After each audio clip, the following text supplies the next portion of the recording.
आपली सुखदुःखे श्रीरामाला सांगा. तुम्ही सर्वजण छान सेवा करता आहात याबद्दल शंका नाही.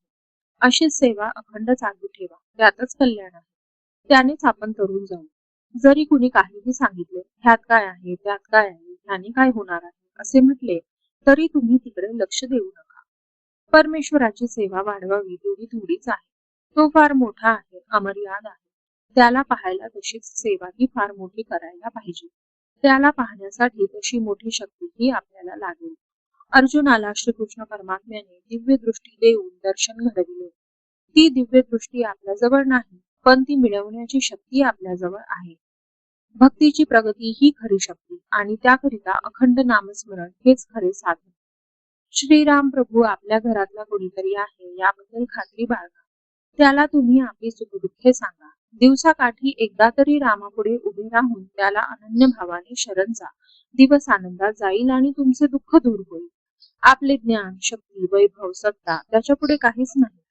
तेव्हा या सर्वांचा विसर पाडून त्याला शरण जा आणि त्याच्याजवळ प्रेम मागा. देवा, आम्ही जे तुझे दर्शन घेतो ते सर्व बाह्य स्वरूपाचे. तुझे आम्हाला खरे दर्शन घडव. आम्ही अवगुण संपन्न असू तुझे दर्शन व्हावे एवढी सेवा आमच्याजवळ नाही. परंतु तू आता आम्हाला क्षमा कर. यापुढे देवा कितीही संकटे येऊ, आमच्या प्रारब्धाचे भोग आम्ही तुझ्या नामात आनंदाने भोगू.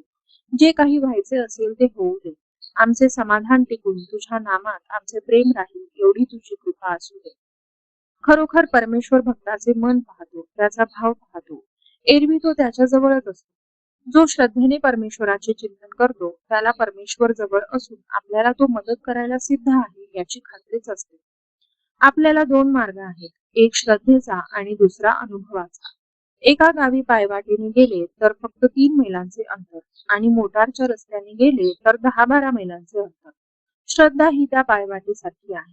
तिने चालले तर अंतर कमी पडेल. मोटारीचा मार्ग म्हणजे अनुभवाचा मार्ग. मोटार कुठे रस्त्यात बिघडली किंवा वाटेत कुठे अडथळा आला की प्रगती थांबते. त्याप्रमाणे अनुभवात काही चुकले की प्रगती खुंटते. तेव्हा शक्यतो आपण श्रद्धेचा मार्ग पत्करावा. सद्गुरूंच्या शब्दावर विश्वास ठेवून श्रद्धेने आणि प्रेमाने नाम घ्यावे. भगवंताचे नाम सिद्ध करून देणे हाच संतांचा जगावर सर्वात मोठा उपकार होय. जानकी जीवन स्मरण. जय जय राम.